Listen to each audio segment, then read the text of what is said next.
Mit meinem Skizzenbuch bin ich oft am Meer unterwegs. Ob in Kiel oder in Schweden, die Ostsee ist überall schön. Kleine, handtellergroße Skizzen, draußen im Freien zu malen, macht einfach wahnsinnig viel Spaß und man kann dabei sehr viel lernen. Heute zeige ich euch, wie ich eine Welle am Strand male. Die Skizze habe ich schon vorbereitet und nun feuchte ich das Papier im Bereich des Himmels mit klarem Wasser an. Bis zum Horizont wird alles gut und gründlich eingepinselt.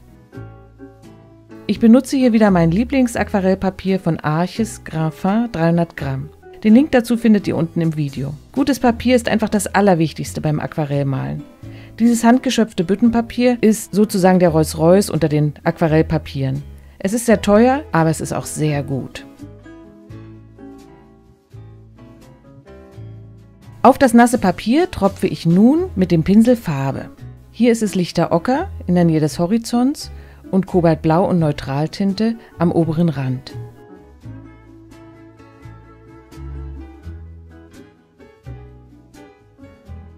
Jetzt schaukle ich das Malbrett hin und her und halte es leicht schräg. Ihr seht hier, wie schön sich der Himmel quasi selber malt.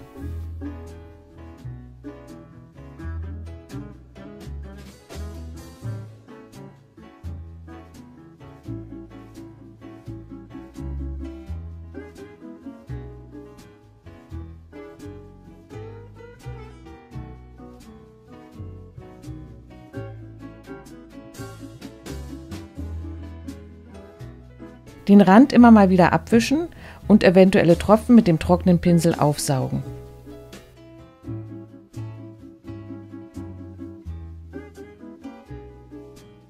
Mit einer Mischung aus Kobaltblau und Cobalt-Türkis Light setze ich das Meer in den Hintergrund. Den Kunststoffpinsel, mit dem ich hier arbeite, findet ihr auch unten in der Videobeschreibung. Die Konturen der Welle werden jetzt ausgespart.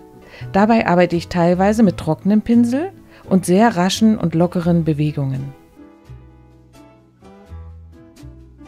Mit Kobaltblau und Alizarin Karmesin intensiviere ich die Wasseroberfläche noch einmal und arbeite dabei die Konturen der Welle noch ein bisschen mehr heraus.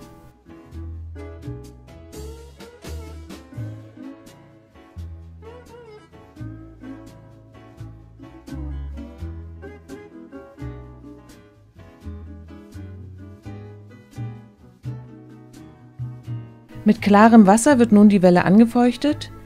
Hier ist noch ein wenig Blau im Pinsel, das schadet nicht weiter. In dieses Wasser addiere ich nun einige Farbtöne, um die Reflexion des Wassers zu zeigen.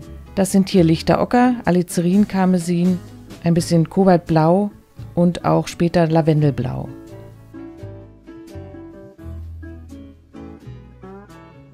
Vorsicht mit dem Alizarin, sehr stark verdünnen diese Farbe, denn sie ist sehr intensiv. Hier muss ich am Horizont der Wasserfläche noch ein wenig nacharbeiten. Das Papier war vorhin einfach noch zu nass und es gab einen kleinen Rücklauf. Aber weil mein Arches Papier sehr langsam trocknet, kann ich jetzt hier noch eine weiche Kante nachziehen. Sehr wässrig wird nun mit lichtem Ocker hier der nasse Sand gemalt.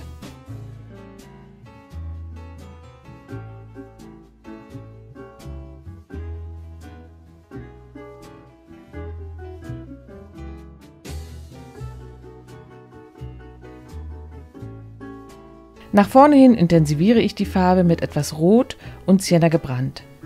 Ein paar Spritzer geben abstrakte und zufällige Strukturen auf den Sand.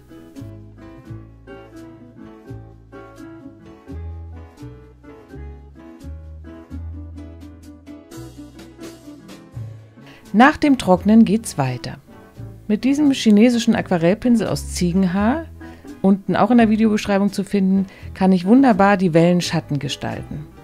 Er hat so einen strubbeligen Pinselkörper, dass ein exaktes Malen überhaupt nicht möglich ist. Für meine Zwecke ist das ideal. Die Farbmischung für diese Wellenschatten sind Kobaltblau, Alizarin mit Neutraltinte, Cobalt-Türkis Light und auch später wieder ein wenig Lavendelblau.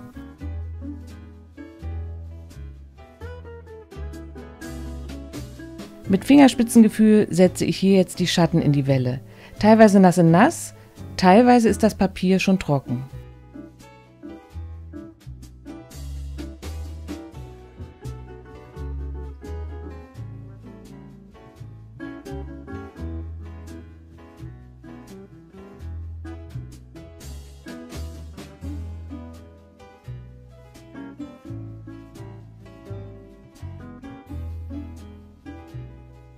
Jetzt spritze ich noch etwas Titanweiß mit diesem Fächerpinsel auf.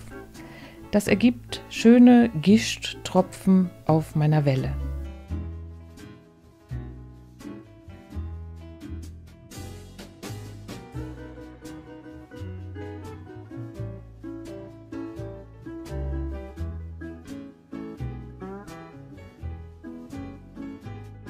Einige Stellen unter der Welle setze ich hier noch ein wenig dunkler. Und auch im Vordergrund sorge ich mit diesem Auftrag aus Lavendelblau und Kobaltblau für etwas mehr Harmonie im Bild.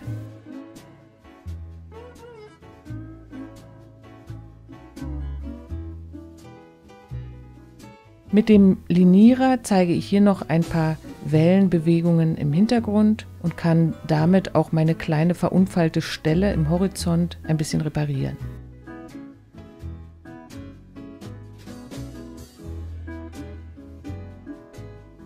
Zum Schluss noch einige Möwen. Diese kleinen Formen beleben die große Form des Himmels noch ein wenig und geben dem Bild ein bisschen Geräusch dazu.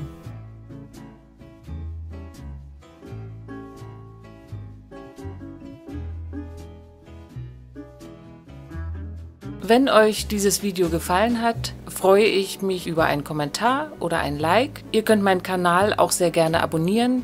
Es gibt von Zeit zu Zeit ein neues Video. Wenn ihr auf die Glocke drückt, dann werdet ihr benachrichtigt, wenn ein neues Video hochgeladen wird. Nun wünsche ich viel Spaß beim Ausprobieren. Bis zum nächsten Mal.